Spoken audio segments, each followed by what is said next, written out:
Assalamualaikum warahmatullahi wabarakatuh. Perkenalkan, saya Atrisna Larasati Haryono, mahasiswa Prodi Matematika Fakultas Sains dan Teknologi, UIN Sunan Ampel, Surabaya. Di sini saya akan menjelaskan tugas akhir saya dan mendebokannya dengan Running RStudio. Saya mengambil judul Pengaruh Pendidikan Terakhir, Angkatan Kerja dan Lapangan Pekerjaan terhadap Pengangguran di Indonesia tahun 2020. Di sini saya akan langsung menjelaskan pada bagian hasil dan pembahasan.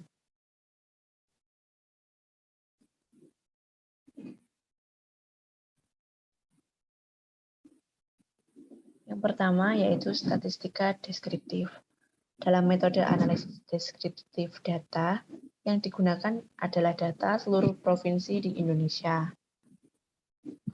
Dengan variabel X1, yaitu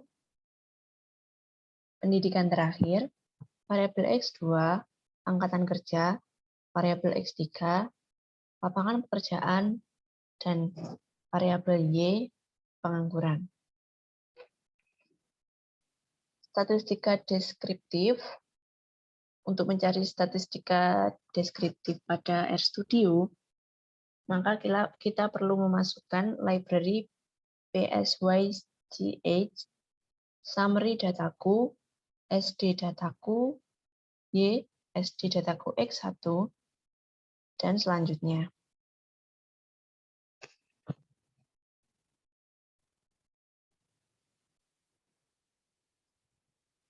Seperti yang terlihat pada PowerPoint, isi dari statistika deskriptif yaitu nilai minimum, kuartil pertama, median, min atau rata-rata, kuartil ketiga, dan nilai maksimum. Yang selanjutnya yaitu uji kenormalan data menggunakan Shapiro Test. Uji kenormalan data atau normalitas bertujuan untuk menguji apakah dalam model regresi variabel pengganggu atau residual memiliki distribusi normal. Residual sendiri merupakan selisih antara nilai duga dengan nilai pengamatan sebenarnya. Untuk menguji apakah data berdistribusi normal atau tidak, dilakukan uji statistik Shapiro Test. Residual berdistribusi normal jika memiliki nilai signifikansi lebih dari 0,5. Untuk menguji kenormalan data pada RStudio, maka kita perlu menginputkan Shapiro.test, S numerik dataku Y, Shapiro Test, S numerik dataku X1, dan seterusnya. Saya menggunakan S numerik dikarenakan variabel di data saya itu masih belum berbentuk numerik. Di Shapiro Test data Y, p-value-nya 0,2214. P-value di data X1 yaitu 0,5915. P-value di data X2 yaitu 0,3697. P-value di data X3 yaitu 6,262E min 0,8. Dari gambar di atas dapat diketahui uji kenormalan data pada variabel Y, X1, X2, dan X3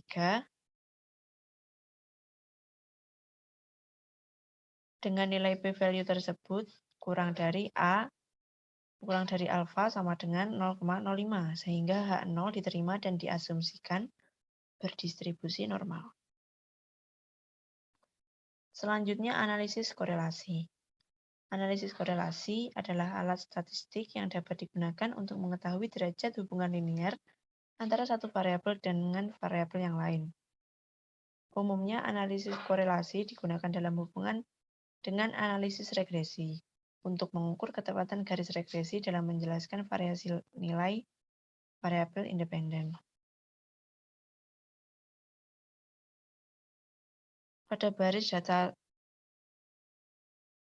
X dan Y, diperoleh bahwa ada hubungan yang signifikan antara variabel Y dan X1 yang memiliki nilai p-value 0,00013 lebih dari alfa sama dengan 0,05. Nilai koefisien korelasi R adalah sebesar 0,609495 yang menunjukkan bahwa adanya hubungan positif searah yang kuat. Pada data Y dan 2 baris tengah, diperoleh bahwa ada hubungan yang signifikan antara variabel Y dan X2 yang memiliki p-value 4,494E min 06 lebih dari alfa sama dengan 0,05. Nilai koefisien korelasi R adalah sebesar 0,6977947 yang menunjukkan bahwa adanya hubungan positif atau searah yang kuat. Pada data Y dan X3, beroleh bahwa tidak ada hubungan yang signifikan antara variabel Y dan X3 yang memiliki nilai p-value 0,002185 lebih dari alfa sama dengan 0,05. Nilai koefisien korelasi R adalah sebesar 0,507538 yang menunjukkan bahwa ada hubungan positif searah yang kuat.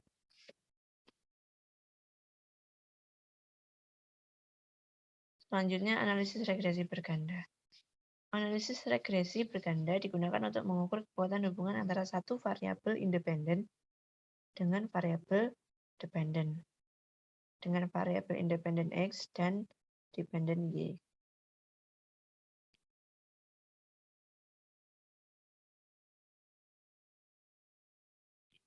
Berikut merupakan output dari model regresi. Yang selanjutnya adalah estimasi parameter.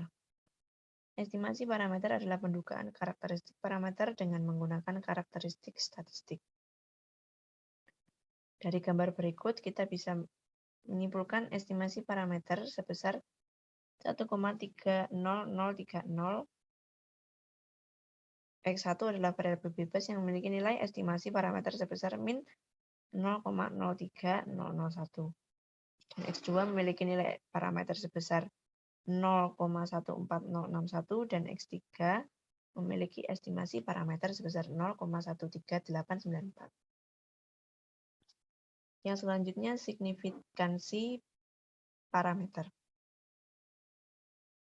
Uji ini digunakan untuk mengetahui apakah taksiran parameter berpengaruh terhadap model atau tidak secara signifikan, serta mengetahui seberapa besar pengaruh masing-masing parameter tersebut. Uji signifikansi parameter dilakukan secara serentak maupun parsial. Untuk uji serentak digunakan untuk menguji signifikan seluruh variabel bebas secara bersama-sama dalam memengaruhi variabel terikat. Pada gambar berikut, diperoleh output nilai F sebesar 13,07 dengan p-value 1,236 E min 05, di mana bernilai kurang dari 0,05, sehingga dapat disimpulkan bahwa variabel X secara bersama-sama berperan terhadap variabel Y. Untuk selanjutnya, uji parsial. Uji parsial digunakan untuk menguji apakah parameter yang diduga untuk mengestimasi model regresi sudah merupakan parameter yang tepat atau belum. Tepat maksudnya adalah mampu menjelaskan variabel-variabel bebas yang dalam mempengaruhi variabel tersebut. Pada gambar tersebut diperoleh p-value kurang dari 0,05. Maka dapat disimpulkan H0 ditolak. Berarti pendidikan terakhir, angkatan kerja, dan lapangan kerja signifikan terhadap pengangguran.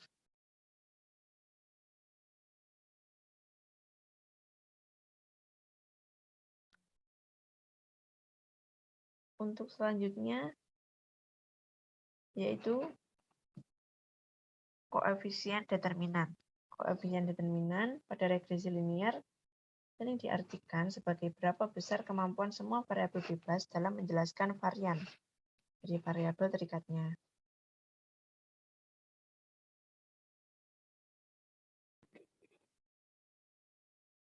Pada gambar ini, diperoleh R kuadrat sebesar 0,5665, yang artinya variabel X1, X2, X3 mampu menjelaskan 56,65% variabel Y, sedangkan 43,358% sisanya dijelaskan oleh variabel lain. Selanjutnya, uji asumsi residual. Yang pertama yaitu uji normalitas. Uji normalitas adalah uji untuk melihat apakah nilai residual berdistribusi normal atau tidak. Model regresi yang baik adalah memiliki nilai residual yang berdistribusi normal. Jadi, uji normalitas bukan dilakukan pada masing-masing variabel, tapi pada nilai residualnya. Uji normalitas dapat dilakukan dengan menggunakan Shapiro-Wilk Normality Test. Pada gambar 4.2.1 didapatkan nilai P value kurang dari A sama dengan 0,05. Karena nilai P kurang dari 0,05, maka artinya menolak 0. Selanjutnya, uji heteroskedastisitas. Uji ini dilakukan untuk mengukur apakah terjadi ketidaksamaan varian residual. Pada gambar tersebut, diperoleh output nilai P value sama dengan 0,2952. Lebih dari alfa. Oleh karena itu, dapat disimpulkan bahwa residual tersebut tidak terjadi heteroskedastisitas dan asumsi ketidaksamaan varian dari residual terpenuhi. Selanjutnya, uji autokorelasi. Uji ini dilakukan untuk menguji apakah ada pengaruh dari data terdahulu kepada data yang baru. Uji autokorelasi dilakukan dengan menggunakan Philbin-Watson test. Pada gambar tersebut diperoleh output dengan nilai P values 0,9784 kurang dari alfa, maka keputusannya adalah terima H0 sehingga dapat disimpulkan bahwa residual terjadi autokorelasi.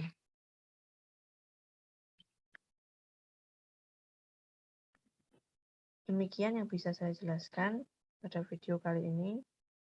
Semoga bisa membantu memenuhi tugas UAS pemrograman terapan. Saya atas nama Sati Haryono undur diri. Mohon maaf apabila ada salah kata. Assalamualaikum warahmatullahi wabarakatuh.